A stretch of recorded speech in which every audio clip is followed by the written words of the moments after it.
Hey, welcome to This Old Bike, brought to you by I Know a Guy Bicycles. With this particular episode, we're going to do an editor's cut of revamping what was already released, kind of repurposed on its own channel. Welcome to This Old Bike. From here, we're going to take my 35 years experience, remaster the classics of the old days, 10 years or older bikes, as well as some tech tips in addition to vintage tools. Well, thank you for hanging out with my 35 years of experience. I'm going to guide you through this journey of checking out these classic bikes. Brought to you by The Guy. Hello, Guy Bicycles, hanging with The Guy. Hey, I'm Justin The Guy in the garage. I do have a garage shop, and you see most of these tools behind me. I want to do a shout out to Jensen's USA, which you'll find a link below if you're looking for some good pricing and as well tools to fit or to expand your actual shop at home. Things. Jensen's is a great place to get stuff.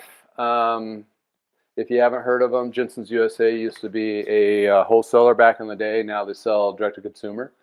And they actually have really good, that's where I get a lot of my stuff. They have good prices on chains and cables and housing and that kind of thing. So there's a promo, there's a link in the description below. And if you're looking at stuff, and actually I found some of the prices have not got up yet, so that's actually a win for those who are trying to keep their costs down going into this next season. So yeah, that's absolutely a win so far. It'll all be determined on how long that will last. So in any case, don't want to go into the politics of it, too much of it, but we will talk about some industry insights and my perspective on those on the second half of this, so at the top of the hour. So in any case, as you can see, if I'm pulling my gloves off, I'm seeing flakes of wax. I just waxed some chains. So the K2 is in for the deluxe tune-up, which I'm going to be doing detailing on the frame, replacing the cables and the housing, cleaning the drivetrain with ultrasonic cleaner. This has like old school Dura shifters on it, which is crazy. The thing just wants to pop back out. Stay in there. Oh, anyway, okay. So this is missing its little head cover. And to identify, just a side note of models, the shifters will have the model number there. So it's ST, was it 70 something, 7700C. So this is just a double, I believe. They did make a triple in the 9-speed, believe it or not, back in the day. This is what the head, or the badge, what do they call that, head badge cover, whatever. On this particular model, Ultegras as well, in that particular vintage, they like to pop and fall off, so, or break. There's a couple companies on eBay that make 3D printed of them. I bought them, a few of them, and painted them. They make a lot better look. It's just there for aesthetics, so just a heads up on that. The rest of the parts on this bike is Ultegra brakes, crankset, a Dura-Ace rear derailleur, and then it has, I think, Alex or wheels on it.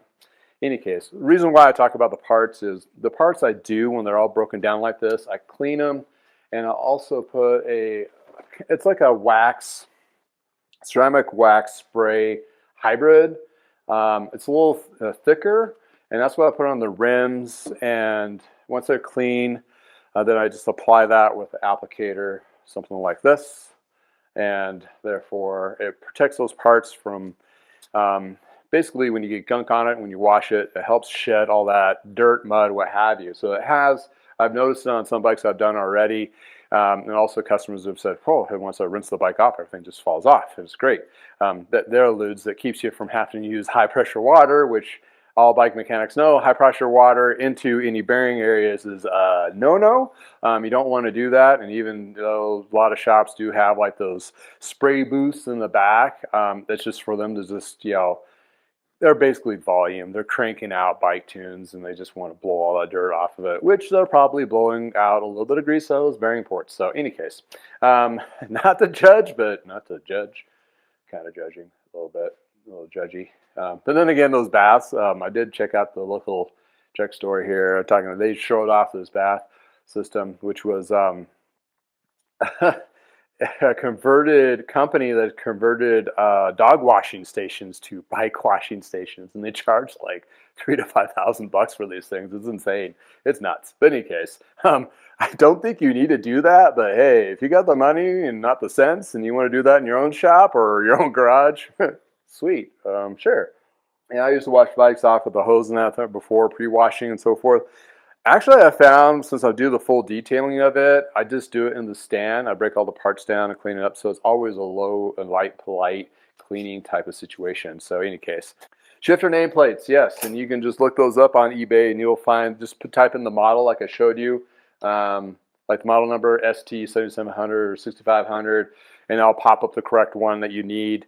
Some of them do right and left, and some are just either or. So keep that mindful when you're looking at something like that. And I thought about 3D printing my own and so forth. It's just, I don't know. I'm just not a manufacturer. It's just one of those things. I really just do the work and then buy the parts, that kind of thing. So in any case, clean the parts, put a coating on it, wipe it off.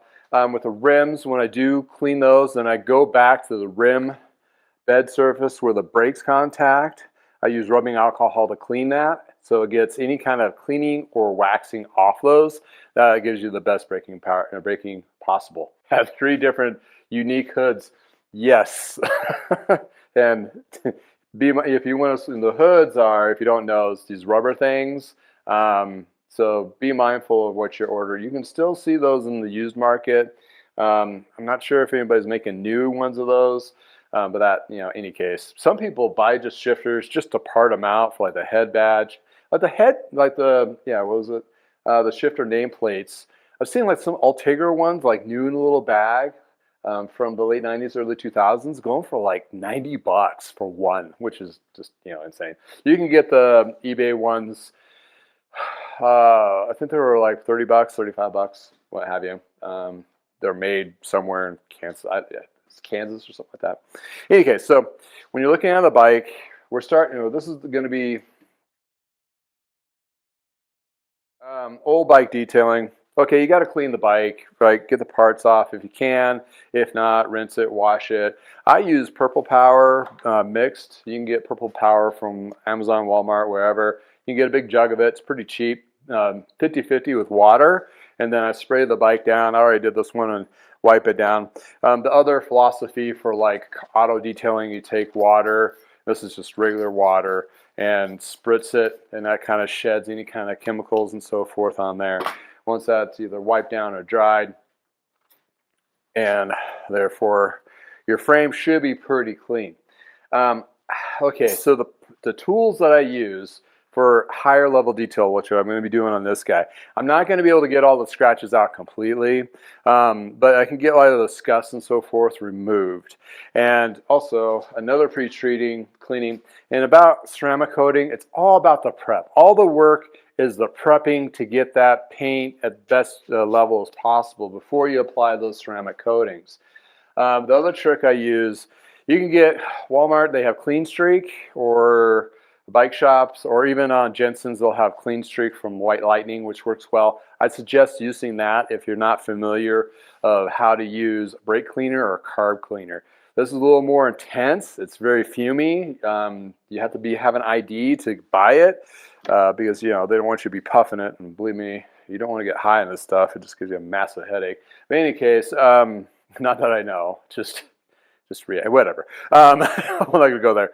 But I found this to work really well. Also, I suggest the White Lightning Clean Streak to those smudges, gummed up sticker stuff, and always apply it on the rag first, and just do light and polite. Always wear gloves and safety glasses, and then just do your light dabbles in those areas. And watch out for the decaling. If the decaling is not clear coated and so forth, it'll wipe that right off. So you want to make sure that if you're questioning it, go on the down tube of the bike and clean off a couple areas there to see how it works.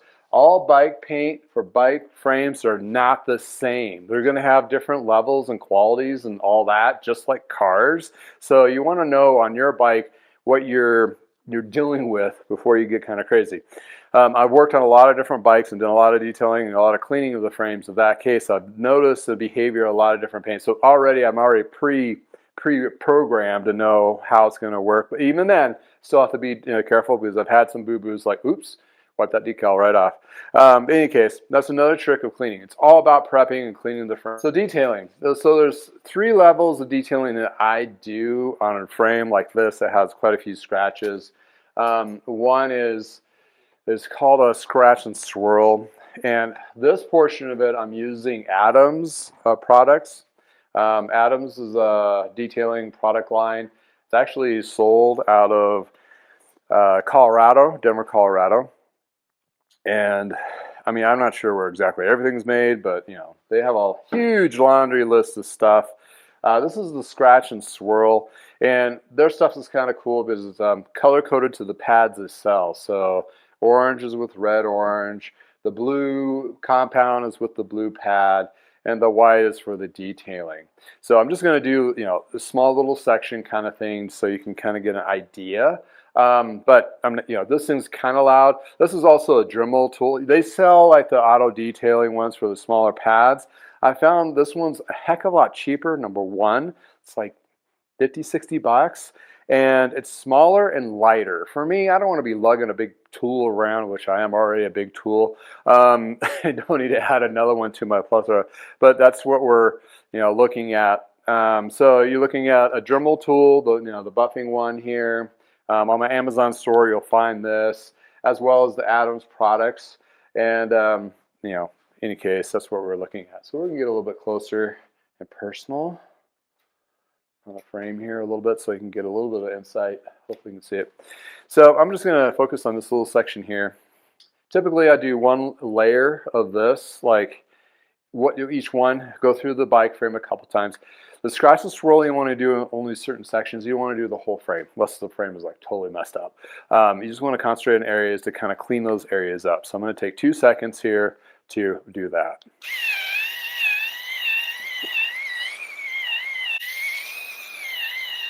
And typically where those scratches are, it's usually close to chips. Okay, that's enough. I don't want to drive you guys crazy. So a few seconds there, then you wipe. And you can probably, I can see right now the clear coat's starting to pop. It really polished that up. And some of those scratches, you won't get rid of them completely depending on how deep the scratch is, but it basically is smoothing down that scratch surface so it's less noticeable. Number 2, it doesn't catch the weird crap. So that's what the whole idea is. The final result is a ceramic coating, which is basically a hard shell or a light hard shell over that clear coat or paint. So that's the first process. And I do spots all over, and sometimes that will pick up some of that gunk off the frame that I couldn't get off by using those cleaning products. So that's the scratch and swirl. The next one is and there's a lot of different scratch removal type things. And again, double check it with on your frame, sample in small areas where you can't see it underneath or so forth, and before you go crazy. Because if you're not familiar, light and polite is the name of the game on this guy, so don't go crazy. I've gone a little too heavy on some of it in my earlier days, and it kind of just eats that paint right off. I try to do the best I can, but some frames, like the Le Mans frames, I feature a lot of Le Mans on my channel. The steel frames have a really light or thin paint to it. This is thick, and then the Specialized ones are crazy. I worked on a Fuji the other day too. It seemed like the same thing. Is like they made the whole carbon frame and clear coated it, then they painted the color on top of it. So it's like super thick. And if it got damaged, it just like popped up the paint, but you still saw like a clear coat underneath, which was really weird. So anyway, Dremel versus this guy. Amazon store below. Click on that. There should be a little polishing portion of it. Is this guy here. It comes with different ones. It has its own pad system that comes with it. But the pads I bought here are specifically from Adams. I don't know if they make the smaller ones anymore. I think they did. What you do is you take the bigger one, and like on this one, I cut it. It's like a 3-inch or something like that, and I cut it down to smaller. So always go big, and you can reduce the size on it. The bigger pads work on this well, but it burns the battery power down pretty quick. So that's why I have 2. I have 2 of these, so one burns out, or runs out of juice, I can go to the next one. So basically light and polite with the compound, and the compound basically just smooths out the surface of it and gives it a little better shine and preps that surface area and pulls up any extra contaminants and that kind of thing. And granted, there's like a million different processes out there for car detailing. You can get lost in the weeds for hours on end if you enjoy doing that. Adams does have like a live show too, by the way. I think it's 12 o'clock on Wednesdays. And you can do I think it's AMA thing. So therefore you can kind of ask questions and all that and go from there and see if, any products that are featuring that day. So if you notice, I switch different, you want to have 3 different types of cloths. I get different color ones because that way you know which one goes to which one, or at least try. So you're not basically taking the scratch and swirl buff off and putting it on there. Try to use clean ones as much as possible. These look kind of dingy, but I wash them, so the dinginess stays, but they are clean and got most of the contaminants off of that. That's yeah. Well, I got a replacement for him. Not as newer, a little bit better shape. He likes the squishy type. I had to go over the whole conversation about saddles with him. And if you don't know about saddles, okay, a bicycle has 3 contacts, right? This is a sidebar. 3 contacts on the bike: your hands, your butt, and your feet, right?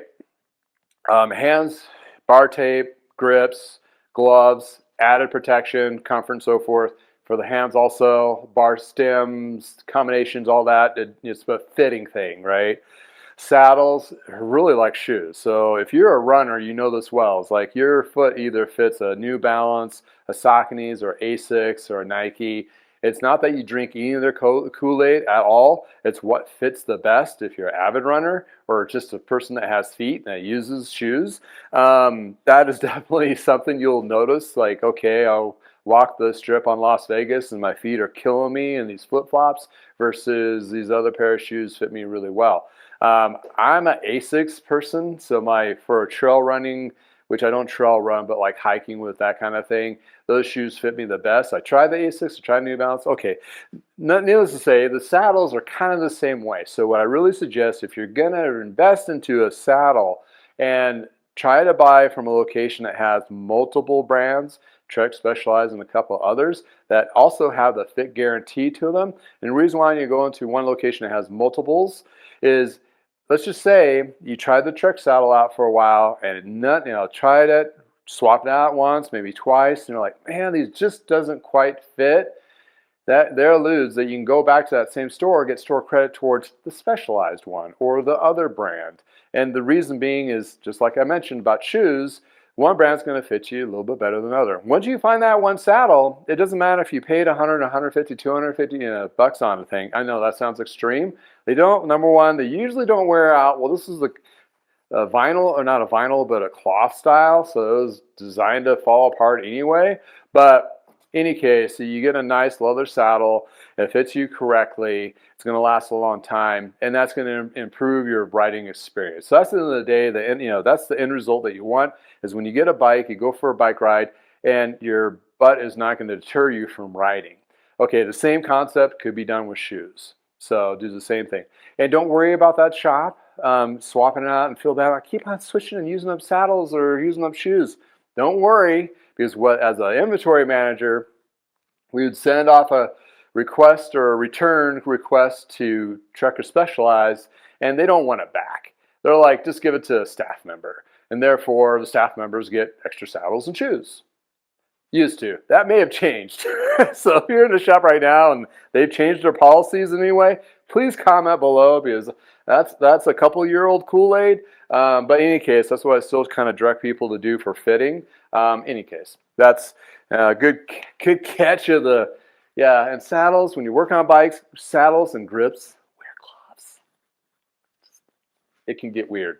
Any case, so we're going to the polish part. And Adams has been known to be really good quality products and so forth. I'm using the white pad here. Do a little dab. And kind of give it an equal distribution of the actual pad itself. And then once it's wiped down, I go and proceed with the polishing. And I'm going quick. Typically on the compound in this one, I've been told several times with those who do detailing on cars, you want to slow it down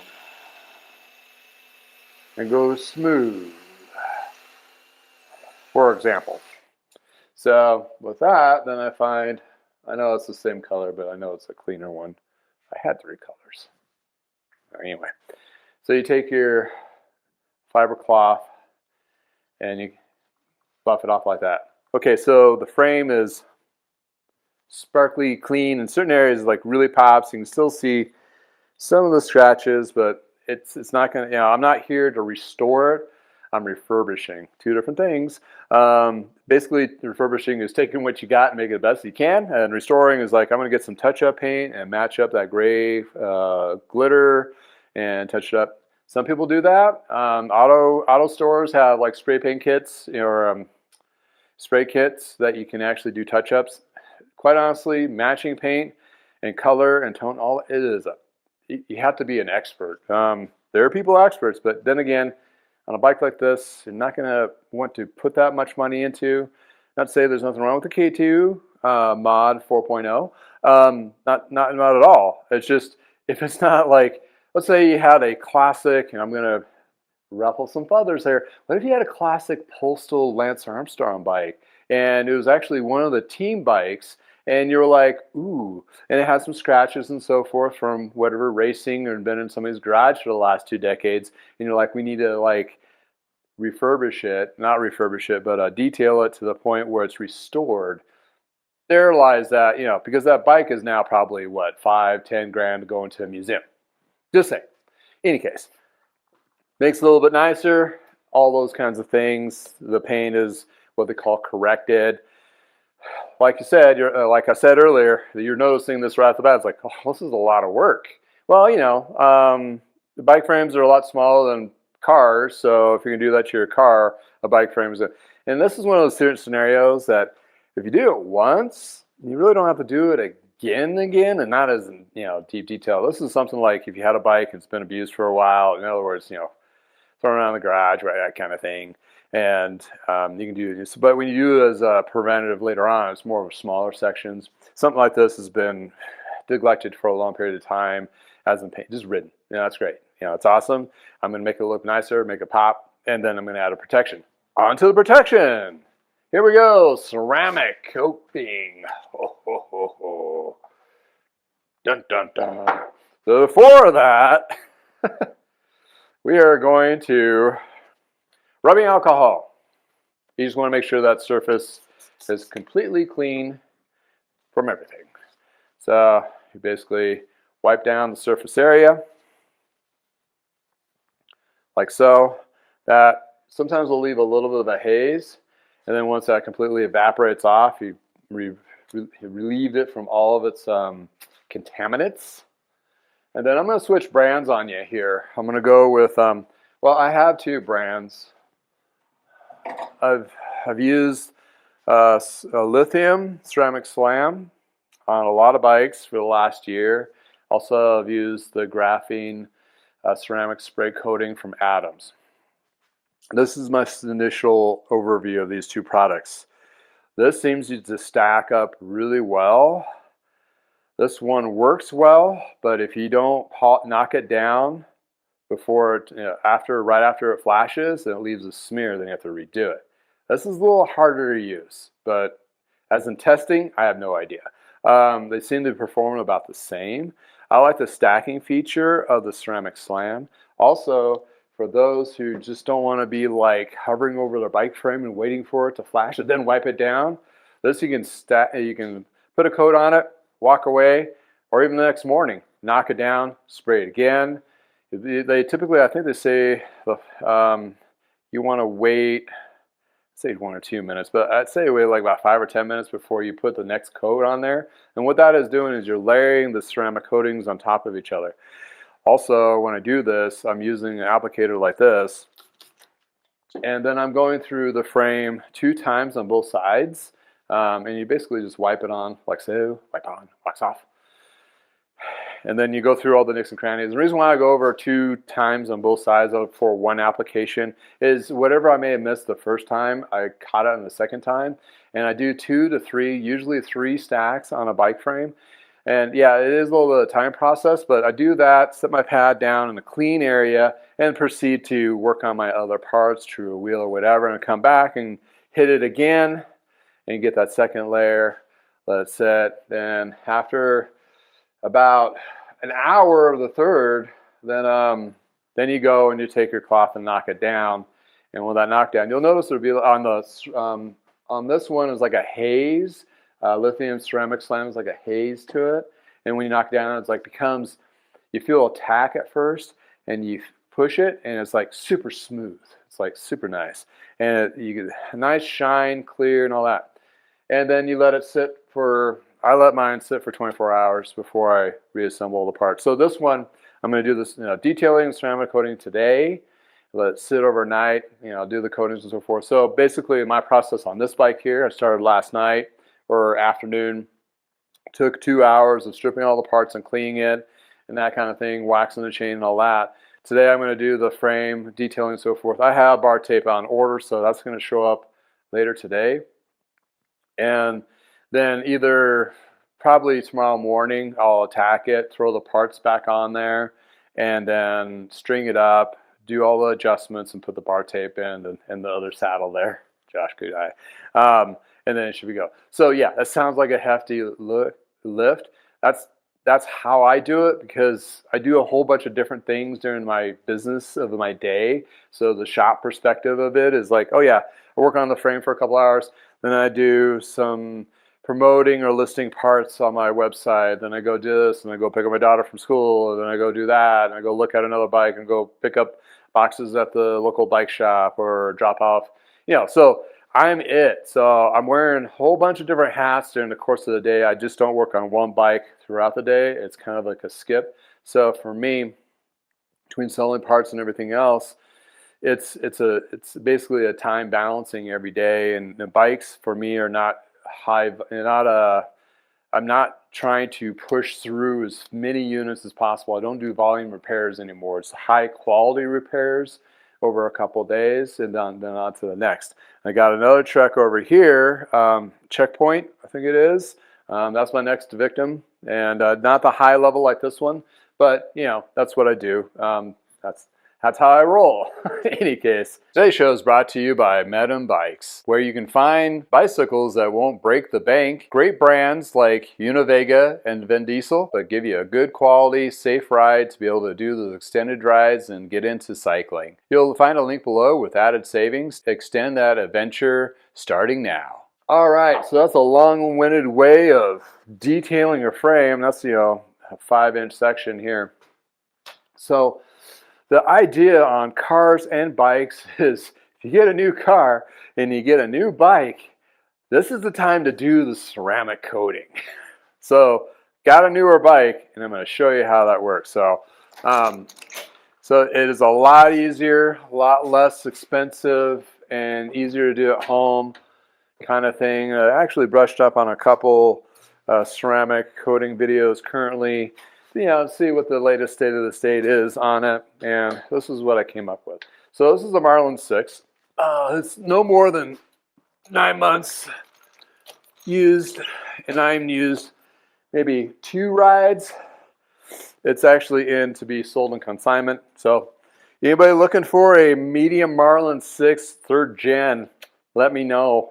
I haven't listed it yet. Will be listed here probably by the weekend.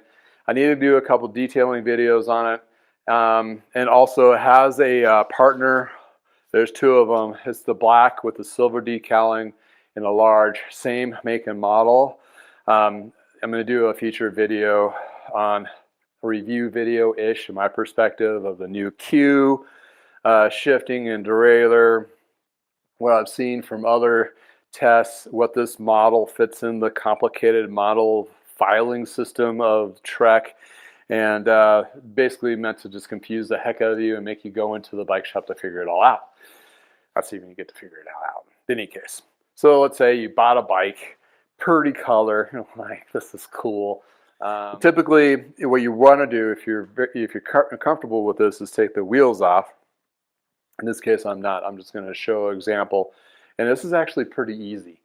I'm going to dumb it down for you, and not to insult any dumb, but I have my moments. You wipe it off, dust free as much as you can. Especially if it's been sitting on the showroom floor for a little bit. So you want to make sure you got that exposed. And this is a pretty simple process. Actually, I need to do a timestamp on this because I'm doing new. Where am I? Let's say 40. Okay. So new bike, new paint, new car, new paint, what have you. You just drove it off the lot, rode it off the lot. Rubbing alcohol again. So the thing is that you can go this route if you feel like you want to add a higher level polish with the atoms, and that's all you need to do is just the polish portion of it. If you wanted to do that, so you can do a little section just to make sure. I did it on our newer car without doing the polishing, and it turned out fine. Especially if there's any kind of blemishes or whatever you may have noticed either from the bike shop or the car shop, and you just wipe that all off. So that's basically gives you the most exposed, smoothest, polished surface for the clear coat. Most everything has clear coats on them, but not everything. Most things. So the ceramic coating. So the one I showed you and featured was basically the spray-on. The spray-on for the car auto industry is thinking it lasts 3 to 6 months on a vehicle. Like I said before, if you're just joining us now, a clear coat on a car is usually meant being driving, the testing on it is 80 miles per hour, that kind of thing, back spray and all that. That's what they're considering the survival rate of that clear coat, ceramic coating on the spray, about 6 to 9 months. Then they have a new product that's been kind of releasing out, and this is from Lithium. I don't think it's been released yet. I just got a sample of it. It's called Hard Candy. The Atoms does have the smaller intense version. And you will notice right off the bat, it'll have an advertisement of lasting 5 to 10 years, something ridiculous. Okay, thinking about bikes. The only time it's going to go 80 miles per hour if it's on top of your roof rack on your car. And when they're looking at the being worn out and so forth is being outside. The bikes are usually not outside. Hopefully they're outside a lot, but not as much as your car, really, for being exposed to elements. So will this be overkill? Probably. But this is a great opportunity to do this because to apply either or, you got that heavy lift. But if you halfway do it, half-ass it, and you put on the liquid version here, you can redo it a little bit easier. Okay, I'm going to buff that later, but I want to put a ceramic coating on it now. Then it's a little bit easier to remove this. This stuff is this one's called Hard Candy for a reason. It's like a hard shell. And that's with also the Atoms and various other brands out there. Not really brand promoting at that point, but again, I do have stuff listed in the description below. So what would be good for you? 99% of you just need something in the bottle, spray it on, wipe it off. You're just protecting it.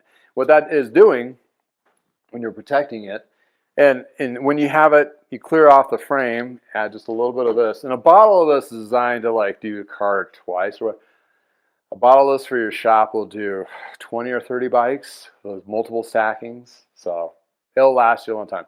Also, the lithium is, I think, a little bit cheaper. But then again, prices may vary, so depending when you're watching this. And you just put a little bit on the pad, and like I mentioned before, you stack it. You can do the same thing. But the other one, the Hard Candy, or its various other counterparts in the market, same thing. Applicator, you pour it on there, put it on there, and it becomes harder.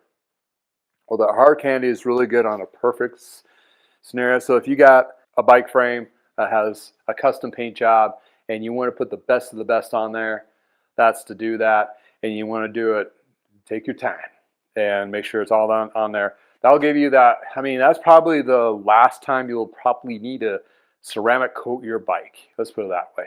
I mean, lasting 5 years on a car would translate to maybe 15 to 20 years on a bike, maybe depending, of course, whatever. But it's going to be a lot longer, you know, take it a lot longer for it to wear out, that kind of thing. Why ceramic coatings? Well, you're protecting. It's kind of like wax, Duralax, that kind of thing. Anything is better than nothing on a paint. That's what the end of the day. But the ceramic coating is a little bit easier to apply and gives you the best product or best protection possible. Well, what's that ceramic coating is designed to do? Well, rainstorm, boop, boop, boop, and it does a high bead. So it tightens up that water droplets, and a lot of times while you're riding, it'll just shed right off. Well, if you get mud, I have a little video on this in my library, and I took a specialized frame, put the ceramic coating from lithium and as well atoms and just raw frame. And you can see instantly how that water droplets are behaving on the frame. And also I tested with mud. So what I've gotten back from a few of my customers, I've done this process too, on newer frames. They go out for a ride, tumbleweed video in the library. He rode that bike and got all muddy, and he rinsed it off, and it's like everything just fell right off of it. He's like, this is amazing. And then when he got his next bike was the Fairlight, which I'm working on the video right now. I'm going to make it really nice. The Fairlight, which is a high-end steel from England, custom, you know, not custom, but I think custom. Anyway, built that up, and he was like, he liked how the ceramic coating behaved on the tumbleweed so much, like, dude, you know, what do I need to do to make sure the frame's ready to go for you? You know, it's like, don't put parts on it because I got to take it all off. So did the same thing, cleaned it, put a stack layer on it, and then it does the high bead. Also, what it does, it has a UV protection, and it protects the paint from UV damage or lightening of the colors and so forth. So it's a twofer. And then it's a little bit easier to clean.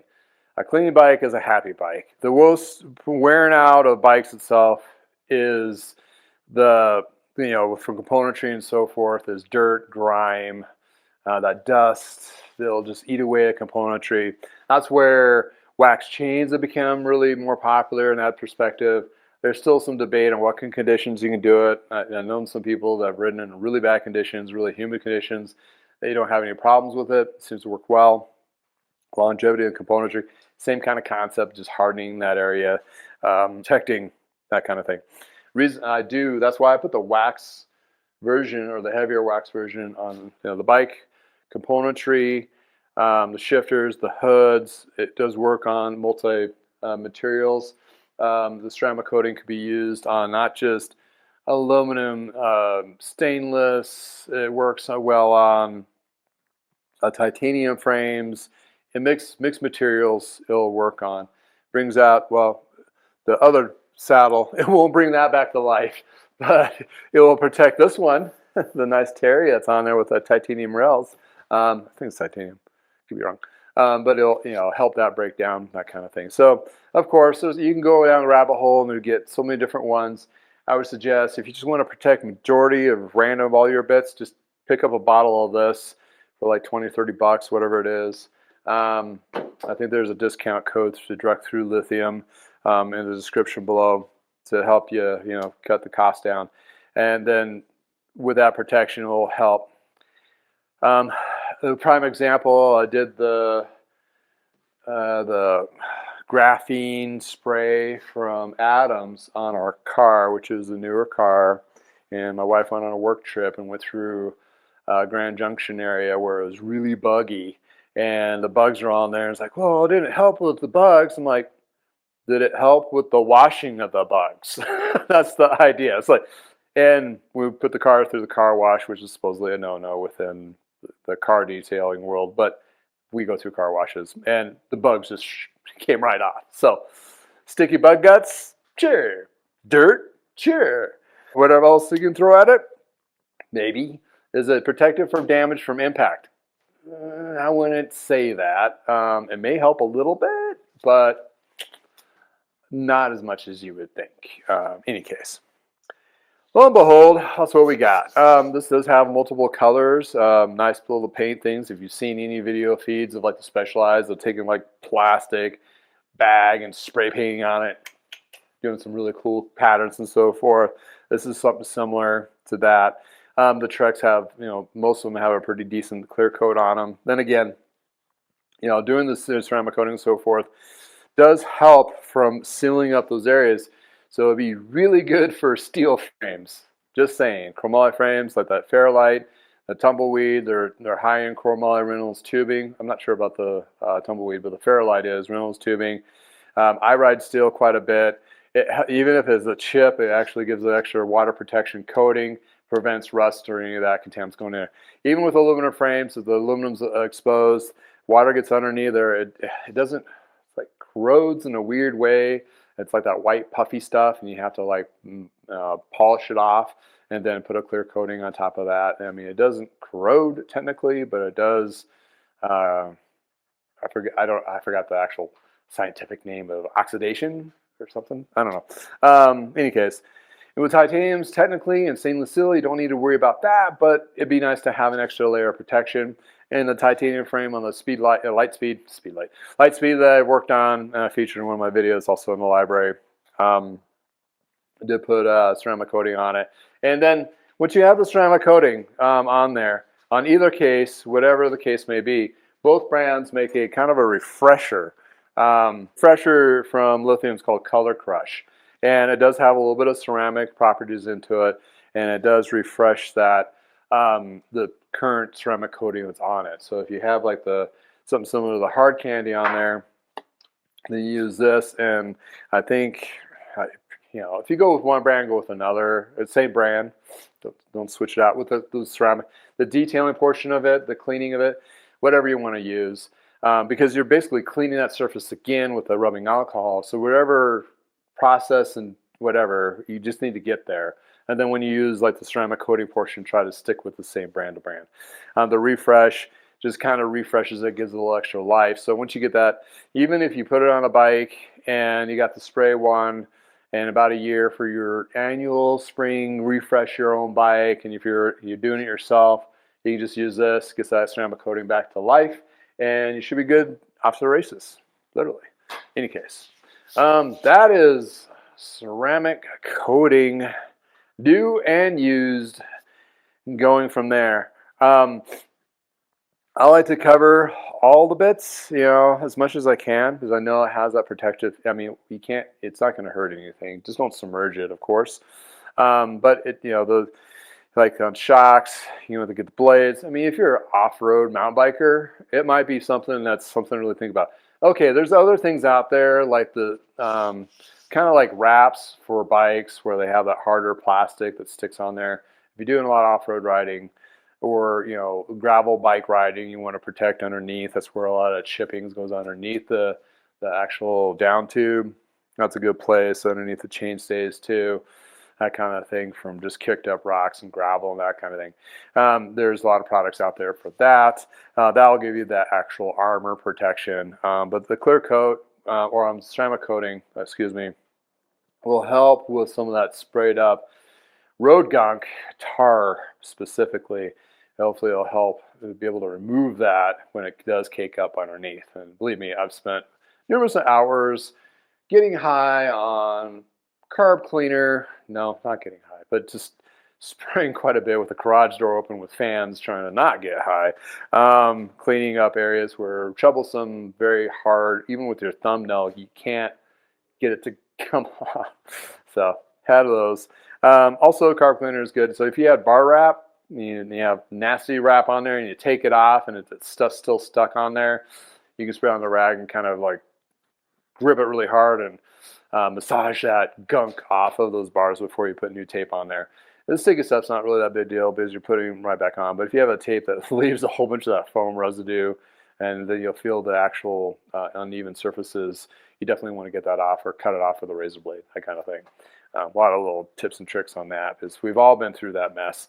And I've noticed like there's one brand that's been known to be like horrible to take off. So I don't know the mechanic, it's just a bike I got used.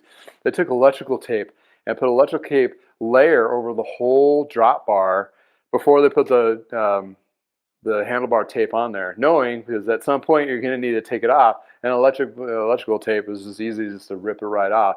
and give it a protective barrier, that kind of thing. The funny side note, it's like I had some. I know a guy at Bicycles, dot stickers made. It was when I was first getting stickers made and trying to figure out on refurbished bikes. And these, about like 500 of them, and they were like too small to really read, but they turned out to be great stickers to prevent cable rub. So, and they're the high premium sticker from Vistaprint is basically what I got them from. I don't know who he makes them for Vistaprint, but that's what we have for frame detailing. There's a lot of different things you can protect that investment, especially for those who are spending a lot of money on their bikes, and the 5 to 10, or you got yourself a gem and you want to refurbish that kind of thing and make it super pretty, and you show up on that ride and like that fancy Paramount that was pre-Schwinn bankruptcy one, or the unique niche moots or whatever, and you want it to be clean and protected and that kind of thing and last long. That's probably going to do. And also on carbon fiber, if it's chipped, you still want to have like some kind of protection of like exposed carbon. You still don't want water or moisture or dirt to get in there. Needless to say. But yeah, I'm going to do a little rearranging and get back to where I was. So I'm going to put this guy on. Well, that concludes this episode of This Old Bike. Thank you for tuning in and watching through the final reveal of the perfect bike for you. Maybe, maybe not. But in any case, I hope you learned some things along the way in the journey of a bike mechanic refurbishing these particular beautiful gems of the past, which are very relevant of today. Thanks for tuning in, and you will find other videos like these. Go ahead and click here to enjoy more refurbished, detailed bikes that are from the past.